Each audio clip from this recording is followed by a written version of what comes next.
Welcome to A1 TV Telugu news. నేను భువన. Details చూద్దాం. విజయనగరం జిల్లా రాజంలో వైసీపీ ఇన్ఛార్జి తలే రాజేష్ ఆధ్వర్యంలో డీఎస్సీ అక్రమాలపై 2 రోజుల రిలే నిరాహార దీక్షలు కొనసాగింది.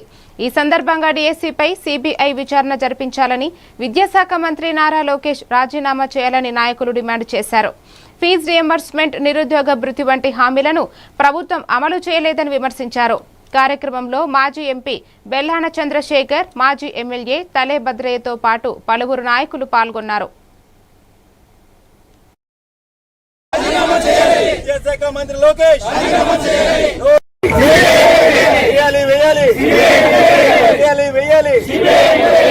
మన డిమాండ్ కావున ఈ కార్యక్రమానికి చాలా స్పందన ఉంది. రాష్ట్ర వ్యాప్తంగా జగన్మోహన్ రెడ్డి గారిని కలిసి అన్యాయాలు జరిగాయని చెప్పడానికి ఉదాహరణగా నెంబర్ 1 ర్యాంకర్కి ఈరోజు ఉద్యోగం ఇచ్చుకోలేని పరిస్థితుల్లో కూటమి ప్రభుత్వం ఉంది. ఎందుకు స్పోర్ట్స్ కోటా అని చెప్పి ప్యాకార్డ్ను కూడా తీసుకొచ్చి చాలా గొప్పగా మీ యొక్క తెలివితేటలను కానీ చాలా నీచ సంస్కృతిని మీరు ఈరోజు బయటపెట్టిన పరిస్థితి మనం చూస్తున్నాము.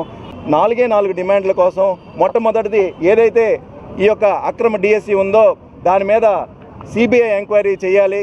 రెండవది దీనికి సంబంధించి విద్యాశాఖ మంత్రి లోకేష్ తక్షణమే రాజీనామా చేయాలి. 3 ప్రజలకు నిరుద్యోగ భృతి అని చెప్పి అధికారంలోకి వచ్చిన మీరు నిరుద్యోగులకు ఆ భృతిని తక్షణమే పాత బకాయిలతో కలిపి అందించాలి. 4 ఏదైతే విద్యార్థులకు మీరు ఫీజు రీయింబర్స్మెంట్ ఆనాడు రాజశేఖర రెడ్డి గారు తీసుకొచ్చారో ఆ ఫీజు రీయింబర్స్మెంట్ని తక్షణమే చెల్లించి బంగారు భవిష్యత్తుకు వారికి